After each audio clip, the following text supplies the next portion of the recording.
शहरी तरमीमी एक्ट के खिलाफ मुल्क भर में शाहीन बाग के नाम से एहतजाज व मुजाहरों का सिलसिला जारी है। महाराष्ट्र के मुस्लिम अक्सरती शहर मुंब्रा में भी गुज़िश्ता 25 रोज से खवातीन शाहीन बाग के नाम से एहतजाजी मुजाहरा कर रही हैं, जिसमें रोजाना मुख्तलिफ समाजी कारकुनान शिरकत करके उनकी हौसला अफजाई कर रहे हैं।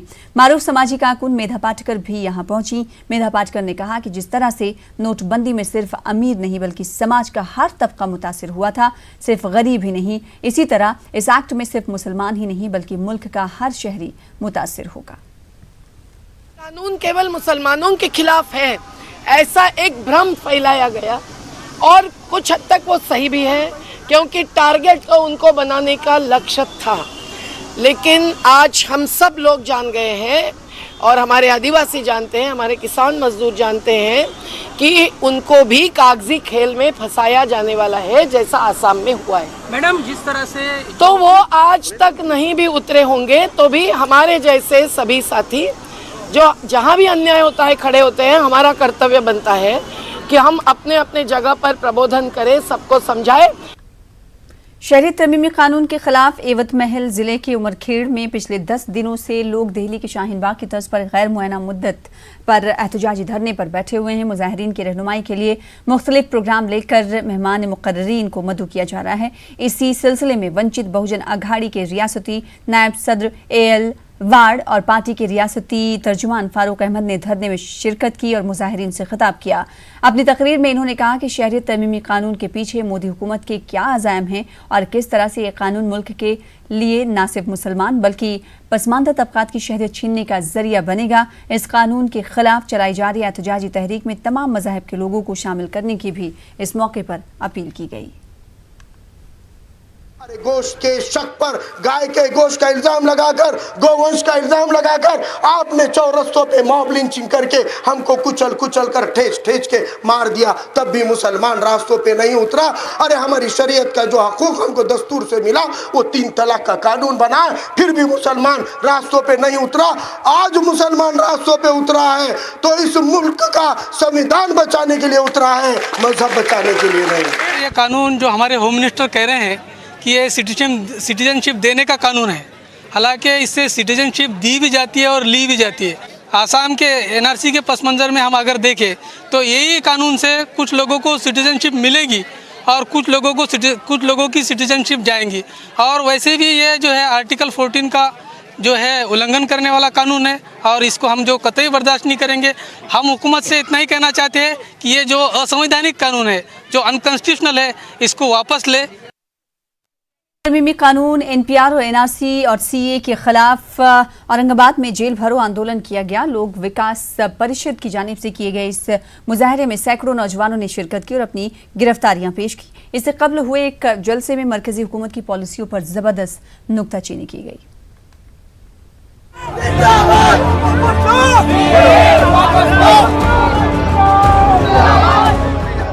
औरंगाबाद शहर में शहरी तरमीमी कानून के खिलाफ एहतजाज, मुजाहरों और धरनों का सिलसिला बदस्तूर जारी है। लोक विकास परिषद की जानिब से डिविजनल कमिश्नर ऑफिस के रूबरू एहतजाजी जलसा मुनक्किद किया गया। इस जलसे में तमाम मज़ाहिब के लीडरों ने शिरकत की। इस मौके पर शहरी तरमीमी कानून को मुल्क की सालमियत के लिए खतरे से ताबीर किया गया। मुकर्ररीन ने मोदी हुकूमत पर जबरदस्त नुक्ताचीनी की और CAA को भेदभाव करने वाला कानून करार दिया। मोदी सरकार ये बताना चाहती है कि ये कानून सिर्फ मुसलमानों के खिलाफ है और जब दिल्ली की शाहीन बाग से हमारा एक मुसलमान भाई हिंदू मेजॉरिटी वोटर्स की बदौलत वहां पर चुन कर आया, शाहीन बाग की उस कॉन्स्टिट्यूएंसी ने ये बता दिया है कि आप मुसलमानों को आतंकवादी कहो, देशद्रोही कहो, कुछ भी कहो, आप पर कोई भरोसा करने वाला नहीं। 1857 से लेकर 1947 तक अंग्रेजों से लड़ा है। अब थोड़ी देर कानूनी रास्ते से बाबा साहब अम्बेडकर ने जो हमको संविधान दिया है, इस संविधान के तहत ये BJP सरकार को हम उखाड़ कर फेंकेंगे और भारत में जातीय सलोखा जो है हम कायम रखेंगे।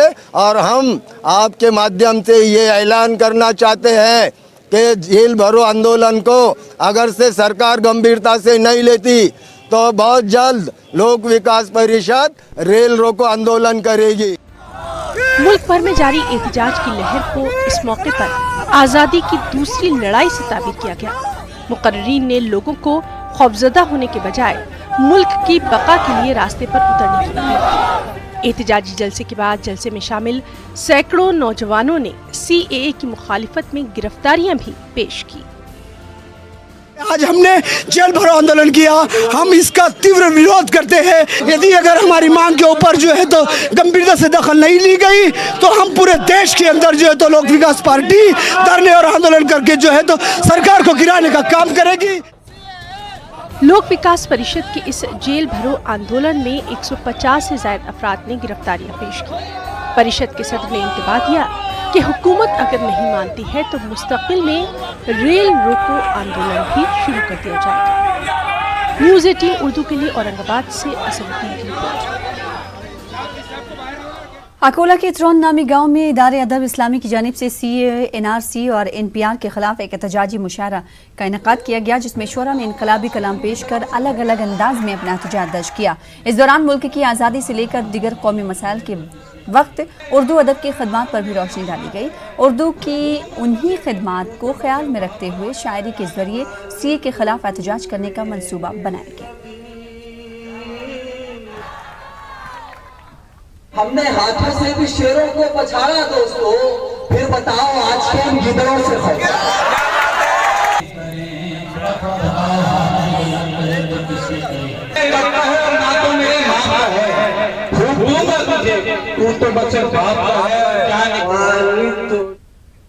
मालेगांव शहर में करीब 40 गांव फाटा पर वाक़ई इंडस्ट्रियल कॉर्पोरेशन जोन में यूनाइटेड जंकिंग मिल में अचानक आग लग गई। इस आतिशज़दगी में लाखों रुपए का कपास जलकर खाकस्तर हो गया। मालेगांव कॉर्पोरेशन के फायर ब्रिगेड अमले ने वक्त पर पहुंचकर आग पर काबू पाया, जिसकी वजह से बड़े नुकसान का खतरा टल गया। देखो 13,500 क्विंटल का स्टॉक है। 37,000 क्विंटल में से बाकी की प्रक्रिया होगी और इसमें से मेरे ख्याल से 10% भी नुकसान नहीं हुआ, ऐसा मैं बोल रहा हूँ। बाकी सब ओके कर लिया, कंट्रोल में कर लिया। अग्निशामक दल आ गए, फायर फाइटिंग की व्यवस्था कर ली। सर ये किसका कपास था? हाँ, CCI का, यानी कॉटन कॉरपोरेशन ऑफ इंडिया का। उसके अंडर में कॉटन फेडरेशन, हम एजेंट है, सब एजेंट। महाराष्ट्र के वर्धा जिले में हंगन घाट पर एक खातून को जिंदा जलाने का दर्दनाक वाकया तो चौतरफा मजम्मत की जा रही इस वाकये की, और इसमें मुलव्विस मुलजिम को फांसी की सजा देने का मुतालबा जोर पकड़ता जा रहा है। और इसी मसले पर जमात इस्लामी हिंद की शोबे खवातीन नांदेड़ के एक वफ्द ने जिला इंतजामिया से मुलाकात की और इन्हें एक मेमोरेंडम देकर हुकूमत महाराष्ट्र से मुलजिम के खिलाफ कड़ी से कड़ी कार्रवाई करने की मांग की। हाल ही में वर्धा जिले के हंगन घाट में एक खातून लेक्चरर को विक्की नगराड़े नामी शख्स ने पेट्रोल डालकर जला दिया था। अस्पताल में दौरान इलाज खातून लेक्चरर की मौत हो गई थी। नांदेड़ में जमात इस्लामी हिंद के हल्के खवातीन की जानिब से भी इस वाक़े की मजम्मत की गई और एक वफ्द ने डिप्टी कलेक्टर को एक मेमोरेंडम सौंपा। वफ्द में जमात इस्लामी हिंद के हल्का खवातीन के अलावा दीगर गैर मुस्लिम खवातीन भी शामिल रहीं।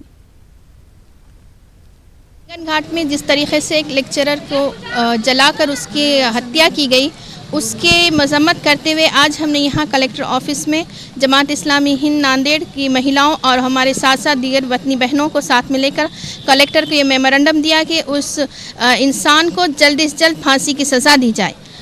और इस तरह के वाक़यात क्यों होते हैं? प्रशासन, हुकूमत और एडमिनिस्ट्रेशन कहीं ना कहीं कम पड़ रहा है, जिसकी वजह से इस तरह के वाक़यात हो रहे हैं। चाहे वो शंकर नगर का वाक़या हो, चाहे मालटेकड़ी के स्कूल का वाक़या हो। आज हालत ये हो चुकी है कि हम अपनी बच्चियों को स्कूल में भेजने से घबरा रहे हैं। तो हमारी ये गवर्नमेंट से, हमारी हुकूमत से, प्रशासन से हमारी ये दरख्वास्त है कि उस जो मुजरिम हैं उन्हें जल्दी से जल्द और सख्त से सख्त सज़ा दी जाए और इस तरह के कानून बनाए जाए कि लोगों को और इस तरीके का कोई भी काम करने की उनकी हिम्मत ना हो। मालेगांव कॉर्पोरेशन स्टैंडिंग कमेटी के अरकान की हफ्तावारी मीटिंग बुलाई गई, जिसमें कॉर्पोरेशन इंतजामिया ने मालियाती रवां साल के लिए 386.60 करोड़ का बजट पेश किया, जिसे standing committee chairman doctor Khalid Parvez ने कबूल करते हुए इंतजामिया से कहा कि हम आइंदा 18 फरवरी की जनरल बोर्ड मीटिंग से कबल 17 फरवरी को स्टैंडिंग कमेटी की मीटिंग लेकर तमाम अरकान की राय और अवामी सहूलियात के पेश नज़र मुनासिब फैसला लेंगे।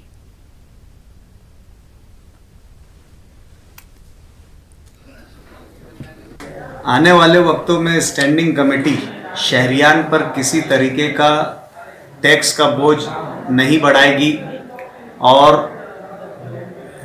नए इनकम सोर्सेस पर आने वाले वक्त में स्टैंडिंग कमेटी अपनी बजट मीटिंग में नई तजवीज़ात के साथ उस पर गौर व खौस करेगी।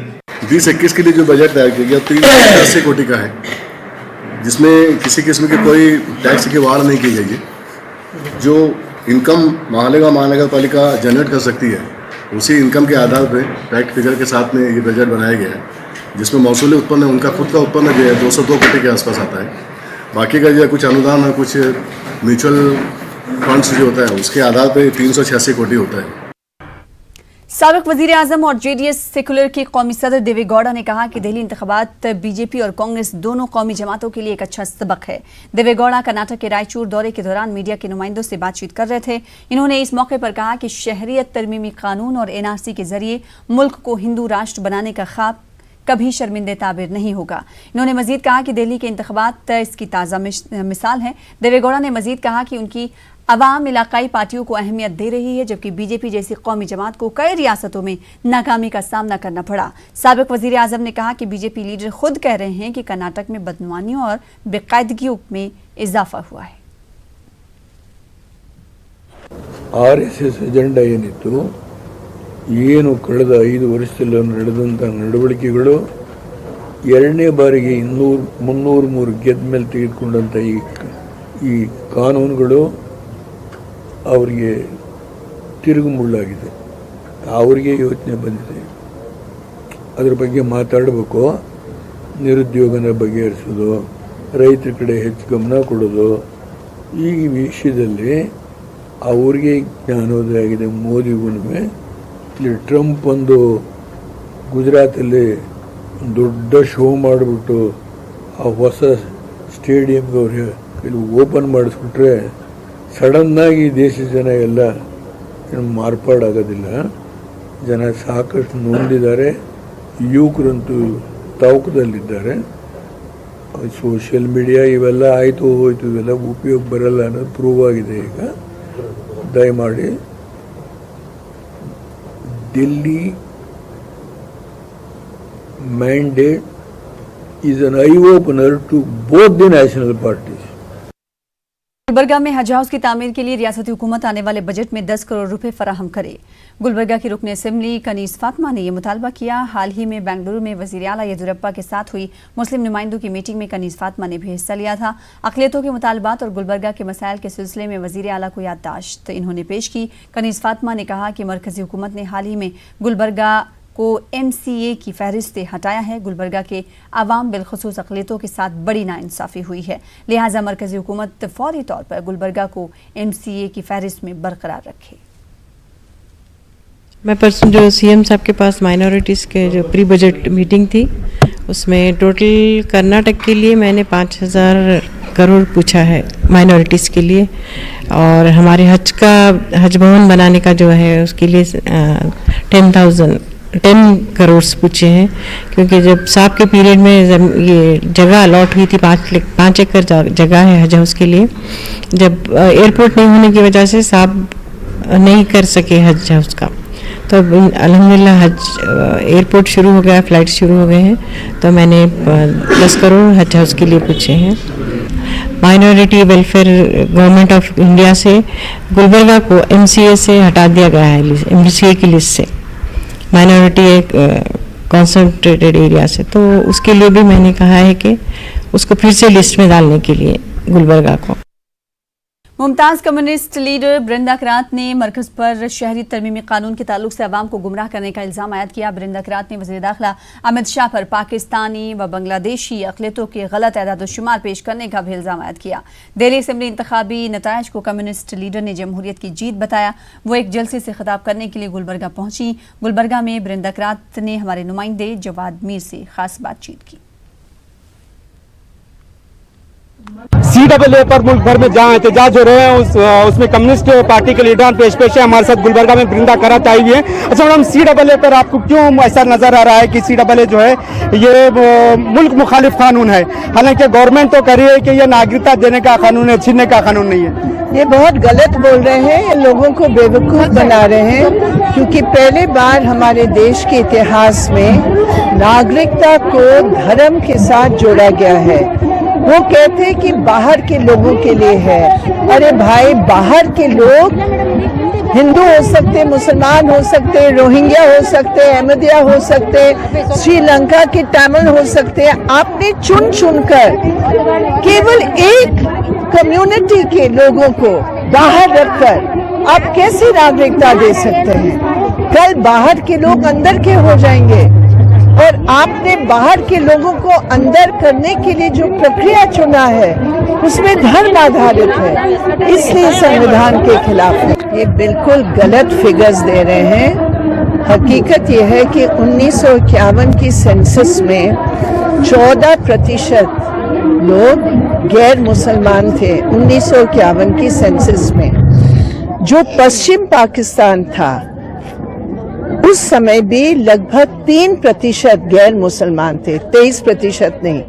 ये सरासर झूठ बोल रहा अमित शाह। तो बांग्लादेश बना जो पूर्वी पाकिस्तान था, उसमें लगभग 22% गैर मुसलमान थे, जो आज 12% हो गए हैं। तो ये सिर्फ धर्म के आधार पर नहीं, क्योंकि जब पाकिस्तान बटा और बांग्लादेश बना तो उसमें धर्म कम, उसमें भाषा बांग्ला होना उसका जो पहचान है उसके आधार पर वो विभाजित हुआ। तो ये कहना कि वो धर्म के सताए हुए, मैं मानती हूँ माइनॉरिटीज निश्चित रूप पर धर्म से सताए हुए लोग हैं। हमारे देश में भी माइनॉरिटीज धर्म से सताए हुए हैं, इसमें हम कैसे मना कर सकते हैं? लेकिन सवाल इस बात का है कि आप अगर वाकई में सताए हुए लोगों को शरण देना चाहते हैं तो अहमदिया को आप बाहर क्यों रखे कानून से?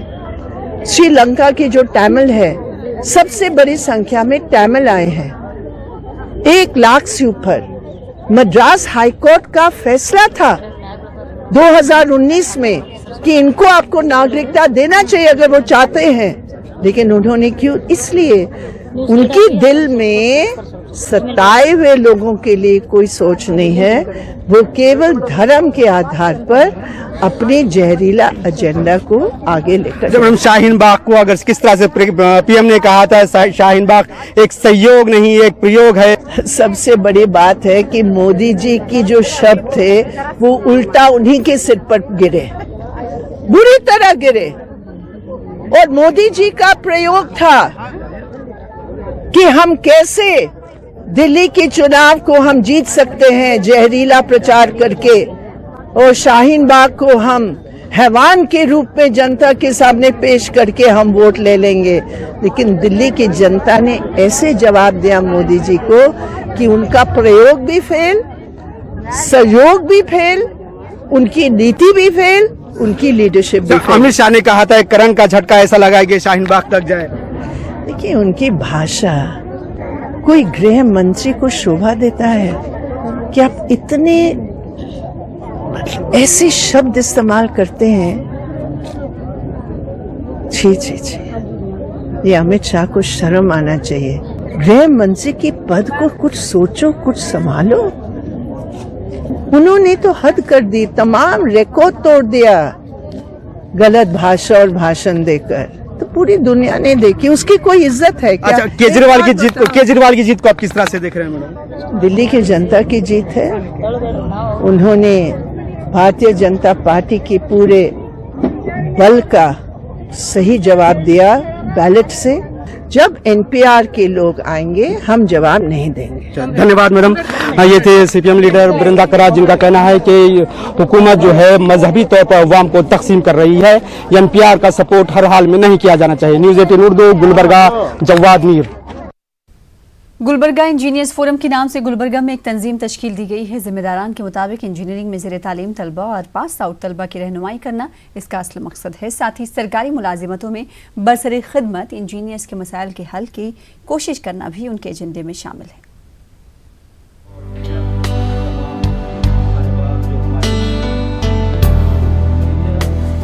गुलबर्गा शहर में कम से कम 5 इंजीनियरिंग कॉलेज हैं, जिनमें से 2 अक़लियती किरदार रखते हैं।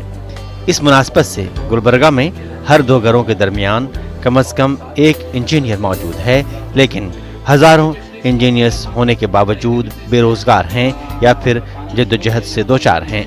कुछ सीनियर इंजीनियर ने इस सूरत हाल को बदलने के लिए गुलबर्गा इंजीनियर्स फोरम तश्कील दिया है। इस फोरम में बरसरे खिदमत सरकारी इंजीनियर्स, रिटायर्ड इंजीनियर्स के अलावा प्राइवेट तौर पर काम करने वाले इंजीनियरों को भी शामिल किया गया है। IES, KES इसका रुझान हमारे बच्चों में बहुत कम है। उस रुझान को हम अवेयरनेस लाना चाहते हैं हमारे नए बच्चों में। और दूसरा ये है कि जो रिटायर्ड इंजीनियर्स हैं उनको हम यूटिलाइज करना चाहते हैं हम इस फोरम में। आज के बच्चों को कंपटीशन बहुत है, जब तक कि अपने फील्ड में वो परफेक्ट नहीं है जॉब नहीं मिलता। तो उनको आज के बच्चों को परफेक्ट बनाने के लिए हम ये फोरम का बेसिक फाउंडेशन है। फोरम की तश्कील के लिए तलब किए गए इजलास में जिम्मेदारान के रूबरू कई एक मशवरे भी दिए गए। मुकर्रिन ने इंजीनियरों को मुल्क व बैरून मुल्क मुलाजमत के अलावा एंटरप्रेन्योरशिप की जानिब तवज्जो मबजूल कराई।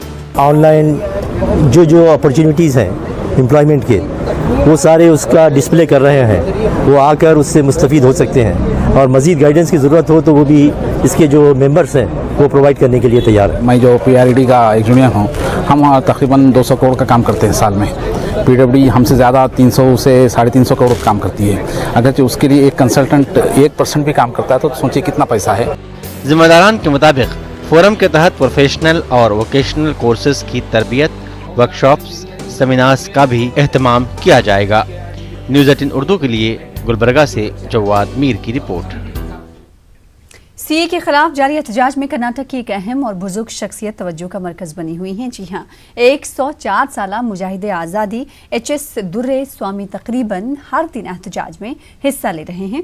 इन दिनों ये मुजाहिद आज़ादी टाउन हॉल के सामने जारी 5 रोज़ा एहतजाज की क़यादत कर रहे हैं। HS दुर्रे स्वामी ने कहा कि CA के खिलाफ जारी तहरीक उतनी ही अहम है जितनी जंग आज़ादी की तहरीक थी। HS दुर्रे स्वामी से बात की हमारे नुमाइंदे ने। शहरियत तरमीमी कानून CAA के खिलाफ मुल्क के IT शहर बेंगलुरु में 5 रोज़ा एहतजाजी मुजाहिरा जारी है। शहर के टाउन हॉल के सामने ये एहतजाज हो रहा है। अहम बात यह है कि ये एहतजाजी मुजाहिरा मुजाहिद आज़ादी HS दुर्रे स्वामी की क़यादत में हो रहा है। HS दुर्रे स्वामी जिनकी उम्र 104 साल है, ये इस एहतजाज की सदारत कर रहे हैं। इस वक्त दुर्रे स्वामी साहब हमारे साथ मौजूद हैं। What is the message you are giving? Message is that every Indian, whether he is a Hindu or a Muslim or a Parsi, shall feel himself an Indian, and he should be able to confront Mr. Modi and Shah. Mr. Modi and Shah are dissuading us from the real problems of the country and taking us to other world. So on what basis you are objecting? You are opposing the CAA? No, I am opposing the CAA. Much more than that, I am opposing the policy of the government of India. They who are neglecting the interest of the people. The protesters are telling that the CAA is dividing the people on the basis of religion. Lakhs of people who have already been demonstrating. They are not fools. They are all there. They are doing it. So there is no necessity for Doreswamy to say that I support this cause. The whole atmosphere is now full of suspicion on Modi. And the government is not listening to the protesters, the voice of protesters. Never, no government will ever, even the British government has never conceded to our request.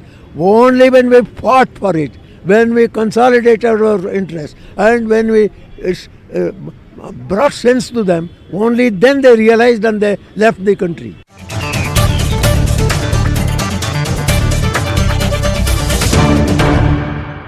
इस news headlines के प्रायोजक सच्ची सहेली, महिलाओं के लिए